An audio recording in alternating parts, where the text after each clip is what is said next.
बिस्मिल्लाहिर्रहमानिर्रहीम। अस्सलाम वालेकुम। कैसे हैं व्यूवर्स आप लोग? अल्लाह ताला सबको खुश और खुर्रम रखे, सब रहे महफूज अपने अपने घरों में।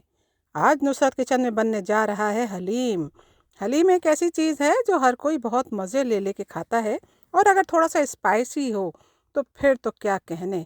एक प्लेट के बाद दूसरी, दूसरी के बाद तीसरी लोग नोश फरमाते जाते हैं।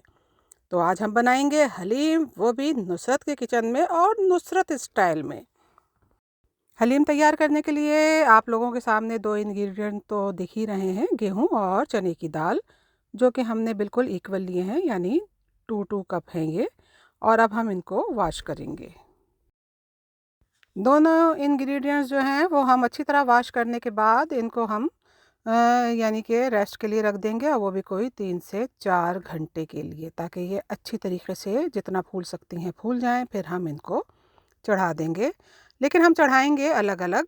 और क्योंकि हमारा जो गेहूं है वो बहुत बारीक और छोटा सा है, तो ऐसा होता है कि जब हम चने की दाल को उसके साथ मिला के बनाते हैं ना, तो फिर वो चने की दाल की तरह बिल्कुल ही बारीक पिस जाता है। और हम चाहते हैं कि गेहूं जो है वो ज़रा मुंह में आए। जब गेहूं मुंह में आता है तो खाने में हलीम बहुत ज़्यादा ही मज़ेदार सा लगता है। तो हमारी तरकीब यही है कि हम इन चीज़ को अलग अलग ही उबालने के लिए रखेंगे। अच्छा, ये हमने छोटी दालें यानी कि मूंग की दाल, ये है मसूर की दाल, और ये हमने 1/4 कप ली हैं। हर दाल जो है 1/4 कप है। तो ये देखें, ये है जो, ये भी हमने 1/4 कप लिए हैं।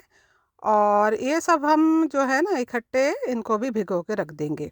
छोटी दालें हमने इसलिए कहा है कि ये बहुत मासूमाना सी दालें होती हैं।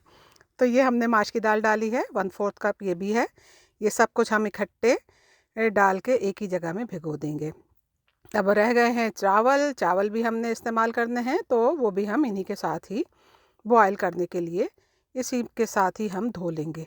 ये सारा सामान एक साथ इकट्ठे भीगने के लिए हम रख देंगे।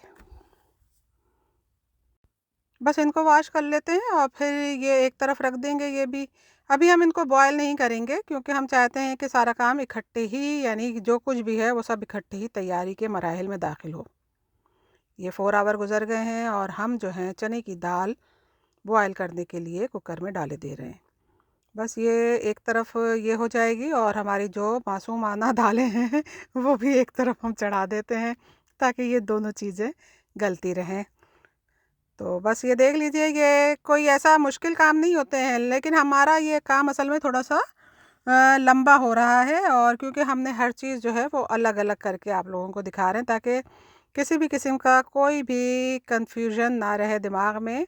और हलीम जो है वो इस तरीके से पकाया जाता है। लेकिन हलीम का तरीक़ेकार ये भी है कि बाज़ लोग जो है वो ज़रा मकदार में थोड़ा कम रखते हैं, तो हलीम जो है वो फिर उसके लिए सब मिक्स करके भी वो पका लेते हैं। तो ये हमारी जो तरकीब है वो थोड़ी इस तरीके से है, तो यकीनी तौर पे आप लोगों को पसंद आएगी।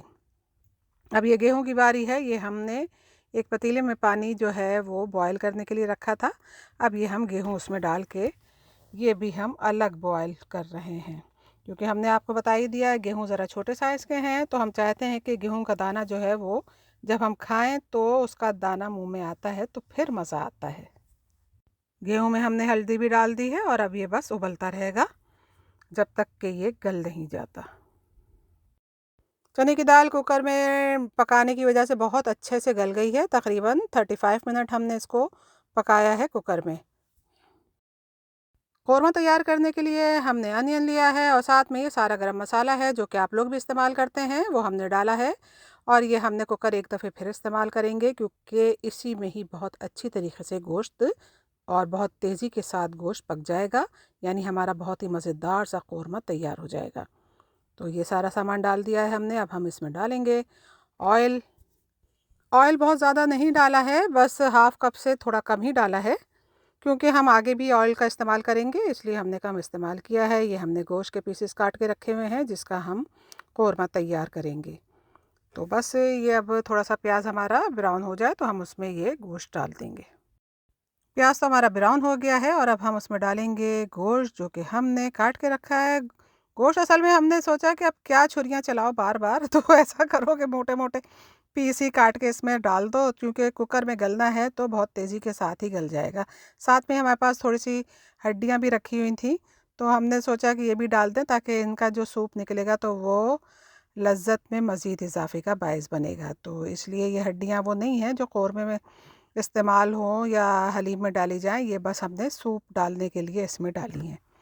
तो ये बस बोटियाँ ही डलेंगी इसमें। तो बस थोड़ा सा चला लें, उसके बाद फिर हम इसमें मसाले जार डालते हैं।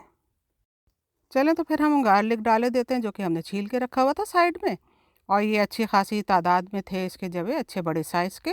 और उसके साथ ही हमने अदरक भी डाली है। अदरक थोड़ी हमें कम लग रही है तो हम अदरक का पाउडर भी डाले देते हैं, जो कि 1 टेबल स्पून है। ज़रा अंदाजे से डाल रही हूँ शीशी से, लेकिन इतना है कि 1 टेबल स्पून ही हमने डाल दिया है, तो दोनों मिलके अच्छा खासा मसाला बन जाएगा। अब हमने ये साल्ट डाल दिया जो कि 2 टेबल स्पून है, और उसके साथ ही हम रेड चिल्ली पाउडर डालेंगे जो कि 2 टेबल स्पून ही होगा।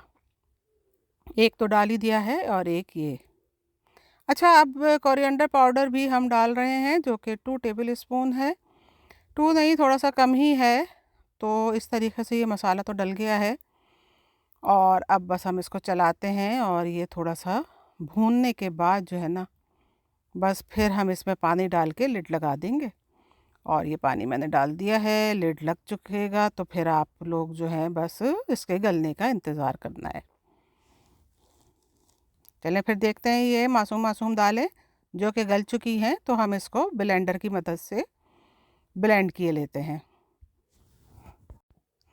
भाई थोड़ा सा तो आसानी भी चाहिए ना, तो इसलिए मशीन का इस्तेमाल जो होता है वो बहुत ज़रूरी हो जाता है।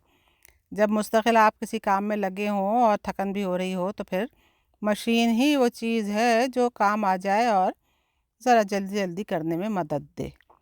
तो बस ये हम इसी मशीन की मदद से अच्छा सा इसको ब्लेंड किए लेते हैं, और ये दालें फिर हम एक तरफ रख देंगे।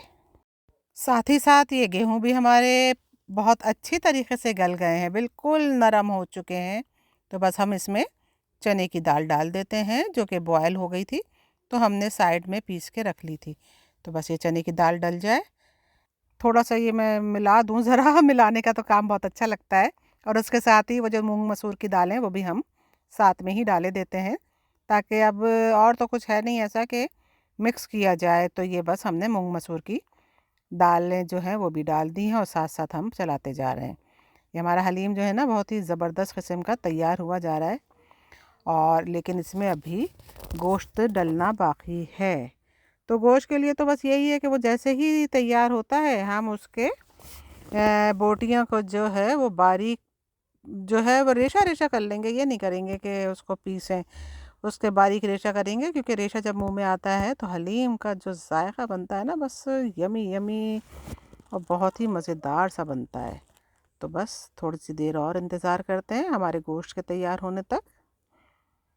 चलें, ये देखें हमारा गोश्त तैयार हो गया है और काफ़ी हद तक ठंडा भी हो चुका है। गोश्त को हम बाहर निकाल के उसके हम रेशे कर लेंगे, और फिर ये सालन भी डाल देंगे और वो रेशे भी। तो बस आप थोड़ा सा वेट करें। ये देखिए, ये मैंने रेशे करके रख लिया है, और अब हम इसको हलीम में डाले देते हैं।